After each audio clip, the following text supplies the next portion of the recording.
So Katie and Kevin, I will ask you two to unmute and let you take it away. All right, thank you. And Thanks everyone for bringing us here. So I'm Katie Rundy. If you're familiar with me or my work, you're probably used to things like this. I'm an oil painter, usually, but I have also done public work in the past, usually temporary stuff like anamorphic chalk drawings around the country, or snow sculpture. But in the past several years, I've also done a couple murals. Both of these were indoors.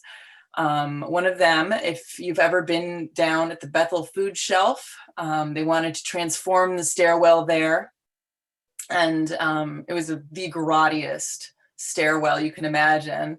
And they wanted to transform it into a lovely landscape. So that was a great challenge because there was all sorts of, strange angles to work at and all sorts of weird yoga that had to be done to get the paint where it had to go. But that wasn't so much a committee kind of situation. However, my most recent mural was for Marion Cross Elementary in Norwich. And for that, I got to work one day with a committee of elementary schoolers, which was a lot of fun. They wanted the mural, the idea behind the mural originally from the adults who proposed it was to be an educational tool.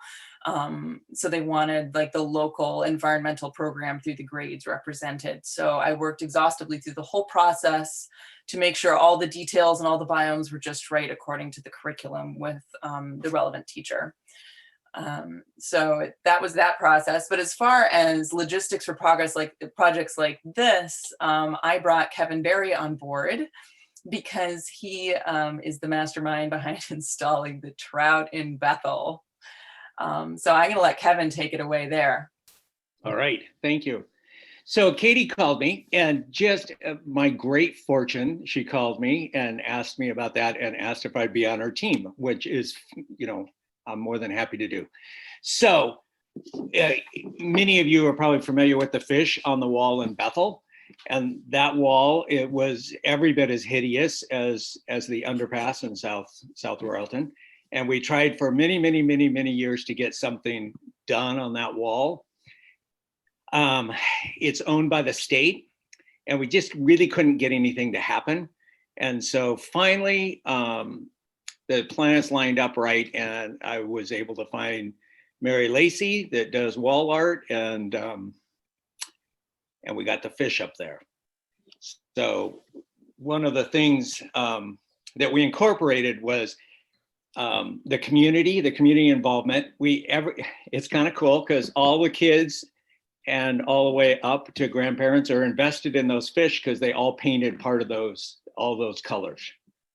We've never had it graffitied in the years that it's been up because every kid in town had a part of it.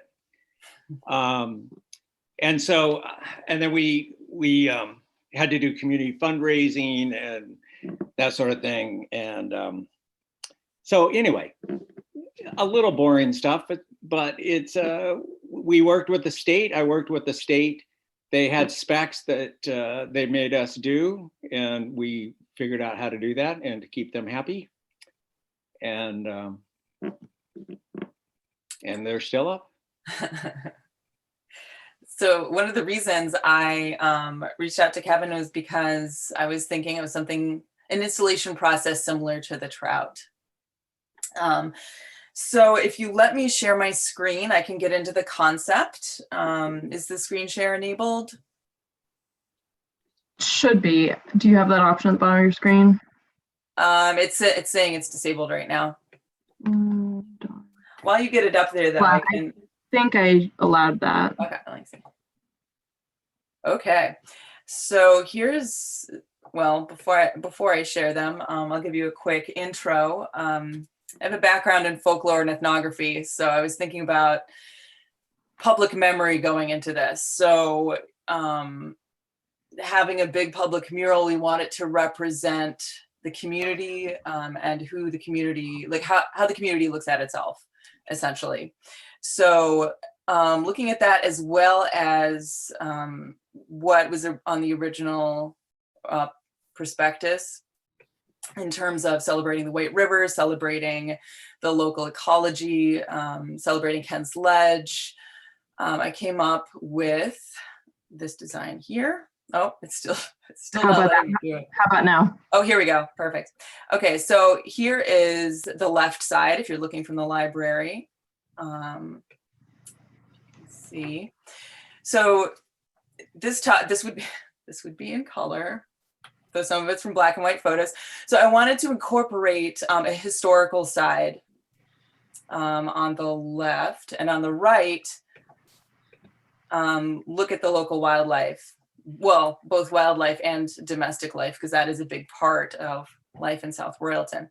So my thinking, especially with the historical side, is we want it to reflect the past, but also reflect how Royalton sees itself now, and then where we want to be in the future. So it covers a lot of ground in terms of identity. So this is just the front. I have some other images to wrap around, but this is, depending how much money we get, if we can only do the front, we can only do the front. So I want you to see this first. This is the main thing. So here to the left, it's hard to see because it's a small image, but we have the White River, somebody playing on the river, somebody fishing in the river. I wanted to get all sorts of aspects of life going on. Here, I don't know if you've seen this photo online before. There's a great picture somebody's colorized from 1907, people logging with oxen. Now in between here, you'll see there's a lot of negative space. This is designed so that it can be put on cut boards. So this negative space here could just be wall, kind of like how the fish are hanging on the wall. Depending, I could paint the whole thing right on the wall if you wanted, but it sounded at the first meeting like you wanted to lean away from that. Either way will work. Okay, so moving over here, you might recognize Kent's Ledge. This is just the main view. I know there's like the back view that's really cool, but here's the main view. Somebody up top, maybe somebody up top with their dog, though I know that's kind of, yeah, anyway. So here we have a nod to the South Royalton sports. Through the years, one of them, I don't know if it was the very late 19th century or not, but early part of the 20th century, and then somebody from the 70s. Here we have Ruth Edding, who was in the Ziegfeld Follies, like crazy. I did not know this until I went to the Historical Society. And next to her, one of the local Abenakis, though we don't, I was asking John actually about South Royalton in terms of the Abenakis, and it sounded like it was primarily used as hunting grounds. But in terms of the aspirational side of public art, I feel like we need to reach towards inclusivity and towards the full breadth of history as much as possible. So that's the front there, and there's more represented around the back that I'll show you in a minute. But first, going on to the other side, pretty self-explanatory. If I were a kid in town, this would be my favorite thing. Like, this is everything I would have wanted, everything I would have wanted. I was an animal kid. So I wanted to represent, as I said before, both wild and domestic. You're still showing the first image. I don't know if you need to, okay. I think you might need to. Showing both. Let me see. I can do a new share. Here's the animal side. Great, that works. Awesome. Okay. So I tried to incorporate the weeds, so there's no pressure to get rid of any of the weeds, to use them. So you'll see it more around the back, but here you can see how the animals can kind of duck in and out, no problem. So I wanted to get a little bit of everybody there. Really quick, there are places for lights on both of these, less so on the animal side. I was thinking we could put one there. Or on the other one, I was thinking either these ladies can hold a light, both of them, whatever we want. And once again, this is not a final design. It's just, this is a look at what we can do. Now, should the budget wind up being on the bigger side, I want to show you the middle section for each of these. So here's the history side. Now, Kevin and I, well, first I was thinking, let's just, we don't want to do too much like directly under the underpass because it gets grotty in there. It's dark in there. It's not super safe in there. But when Kevin and I were looking at the site the other day, we realized it'd be really great to have just a solid, relatively bright color that looks good throughout the seasons in that underpass part. And then just have one silhouette there. So on this side, there's a tree that kind of connects it to the front. We have the cadet band, because the South Royalton Town Band, I used to play in it. It's a big thing.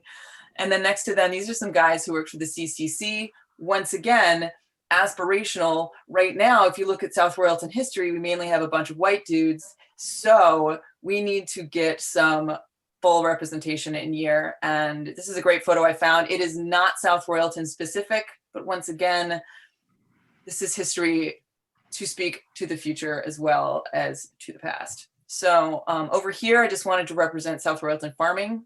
I know logging is an important part of employment in town, and so is farming. The one thing I haven't planned yet is representation for the law school. This is definitely open to amendment. Really quick, animal side for the underpass. Once again, solid color under the bridge with one silhouette. We can have lights under there, plenty of space to design. Here's a continuation of the animals from before. I snuck a catamount in there, even though they say they're extinct in Vermont. It's still an important part of history and identity. Of course, there's a fisher cat too. There are animals in parentheses in case budget is on the low end. So depending, the design can change. Now, last but not least, I'm going to show the back side. This is Rainbow Street and Pleasant Street. So first things first, here's the history side. So here's a picture of one of the WACs from World War II, World War II vet, and an old picture of a family sitting on the green. And this one I love, especially with the weeds. It just makes it feel like they're having a picnic in the foliage. Now on the other side,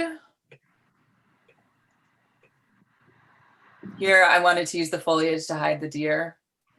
And we have bobcat and dairy cow, because we need those. And that's one of my favorite things to paint. Yeah, so these are all prototypes. There are a lot of ways in which these designs can change, and there are a lot of ways in which they can engage the community, even though it's not like the trout where we can have kids color different pieces. For both of the sides, there are different ways to get community input. And one of the ideas Kevin had was to, in the spring, when we can do this more COVID safely, have a storytelling night or two where we can have folks from town come and just tell stories about what was important in town for them. Kevin can speak to, if you're interested, a night like that happened in Bethel during Bethel University, and just the breadth of the stories that came up, especially from the older folks. So it's a good way to gauge what is important to the community in terms of identity and what might represent that. Another potential form of community engagement is I found a bunch of great public domain animal reference photos online. However, I bet a lot of people in town have good photos, at least of domestic animals, if not of wild animals as well. And it'd be cool to reach out to be like, okay, whose dog are we going to put catching the Frisbee, looking derpy amidst all the stately wild animals. I think it'd be a cool way to incorporate work from people in the town. The last way we were thinking, Kevin just came up with this one, is on the underpass part where it'd be a solid color. Since these would be like the shapes, like either it's a hawk on one side, it's a kid jumping on the other. This could potentially be removed. Behind it, we can have a rectangle that folks from the town, whether it be senior class, graduating from the high school, whoever, can paint however many times a year, graffiti, I mean, not graffiti, street art, graffiti, like whatever it is that might pertain that year. So there are many different ways to get the community involved.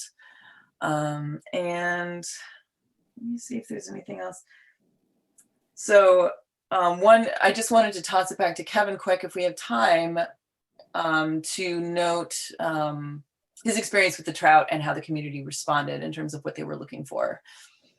Okay, so the trout, of course, are not typical Vermont, other than the trout, and we do have the river there.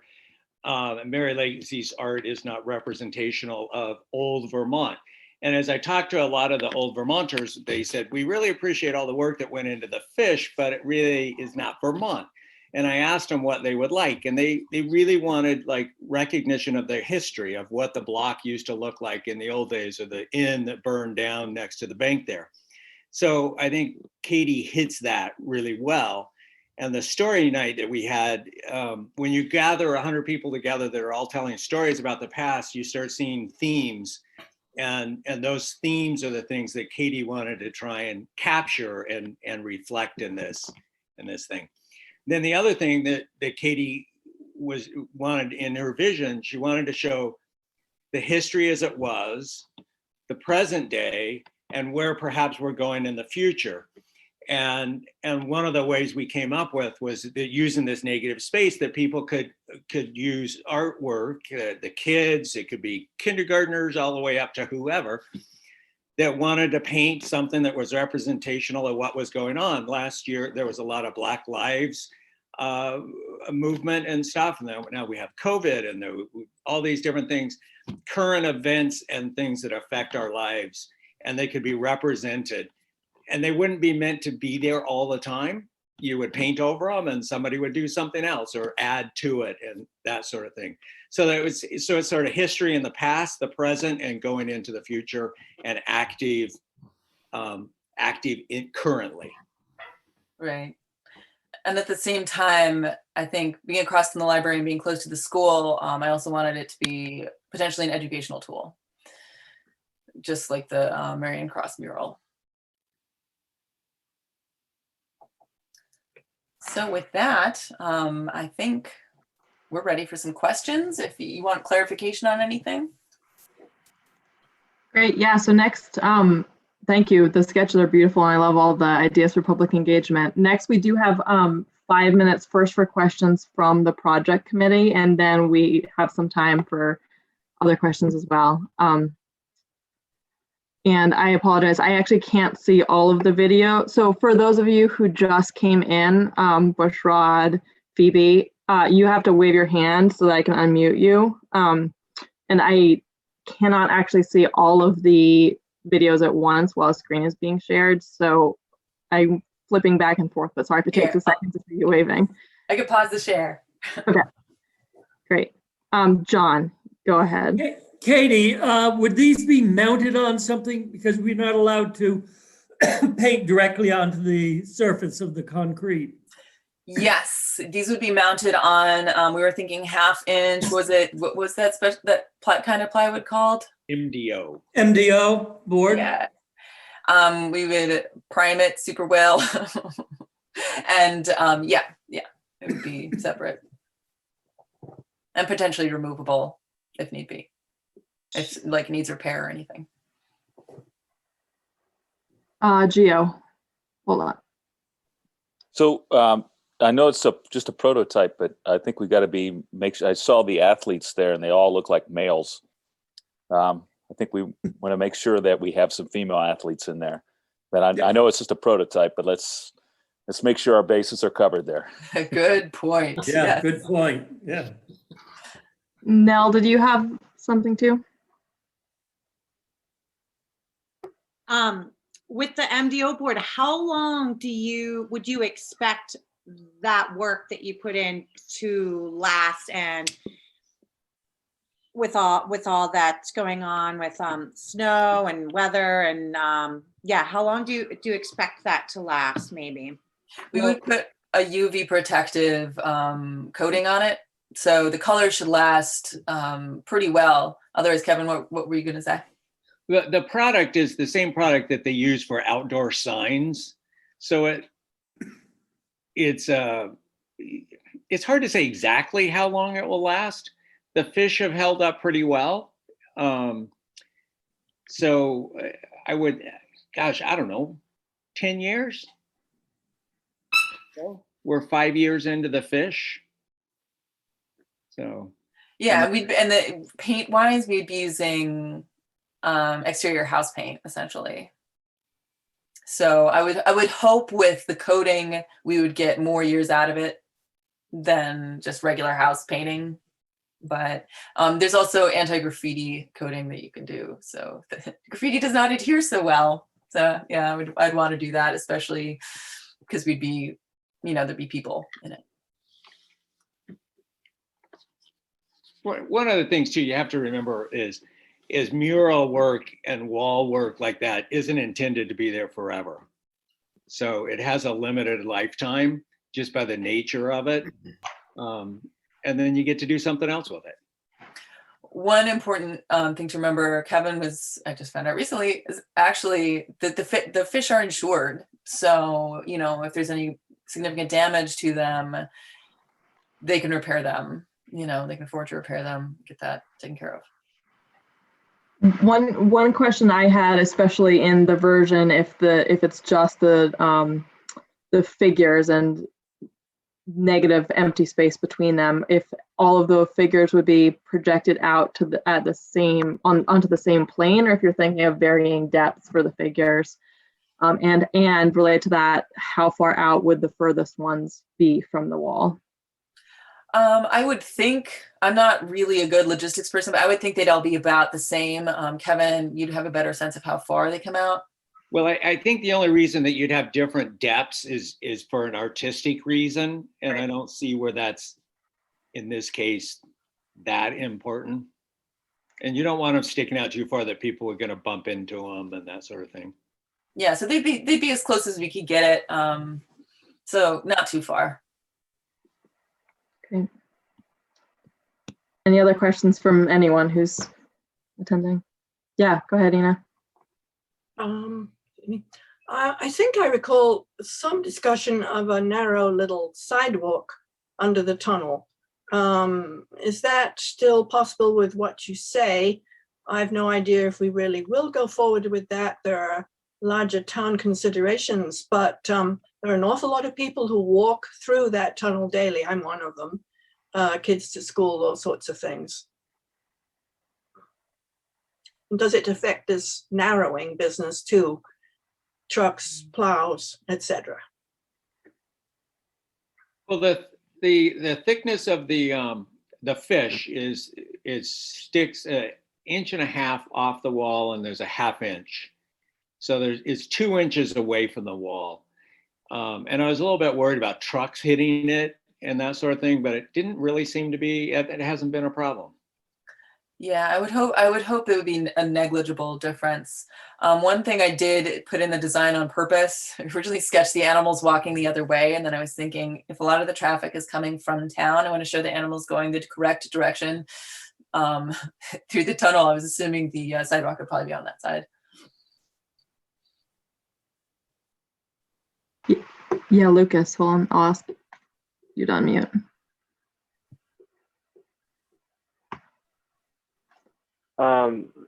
Thanks, guys. This is really great. I never envisioned something like this.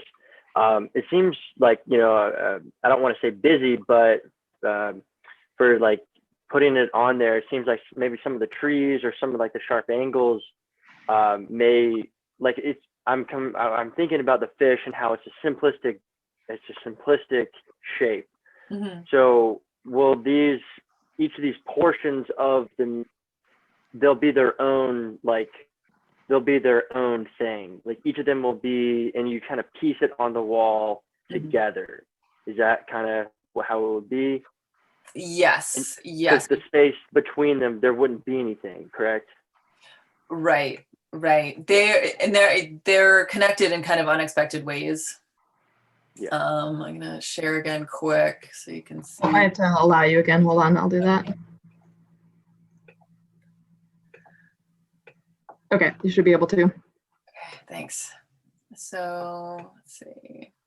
So for some of the things, it's really straightforward. Like for this guy in the middle, it's just one piece. For something like this, it's fairly straightforward. This is where it gets tricky, and this is the kind of thing that can change as the design can still change. Here on Ken's sledge, you can see there's like a big chunk. Like this is just one big chunk. So it's variable, and it will probably change as this design changes, but it will be constructed. It'll be painted as a whole in the studio and reconstructed on the wall. I mean, not a whole all at once. And I'm guessing each of the animals on the other side would all be separate. It didn't look like there'd be much overlap. Or maybe there would be. There's... Yeah, I guess so. Let me see. Here's the whole animal side.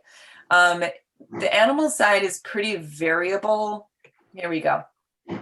Where here we have a lot of connective tissue in between, but there are a lot of the animals that stand alone. And this is all like plywood that you'd be like jigsawing, correct? That unhappy job would go to Kevin. Okay, thank you. I just wanted that clarification. Yeah. So we have about 5 more minutes if others have questions. Katie, I'm going to stop you sharing again just for ease of seeing. Sorry about all of the So problems. we were not, we didn't paint directly on the wall for 2 different reasons. One of them was the wall was in such bad shape that paint wouldn't stick to it. The other main one was the state didn't want us to paint directly on the wall. So what is you guys thinking about why you don't want to paint it on the wall?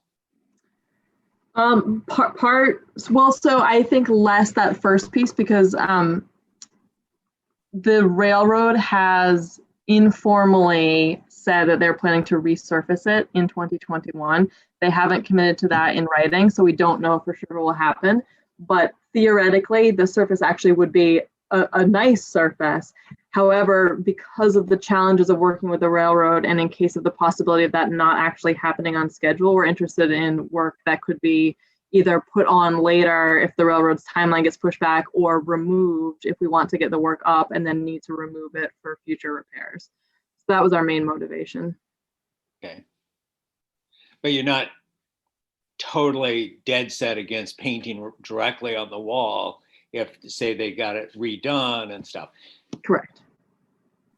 All right. Peter, go ahead. Just a thought to kind of extend Gio's notion about equity and inclusivity. I really like the Abenaki thing, but I hope we might get a nod to Hannah Handy too, possibly.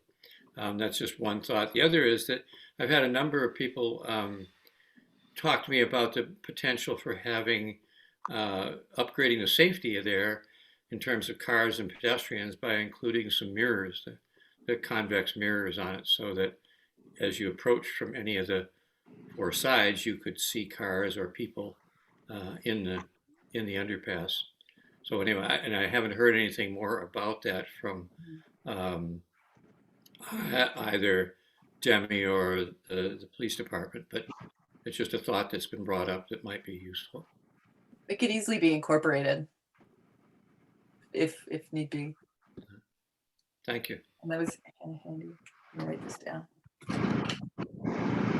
All right, any last questions for this team?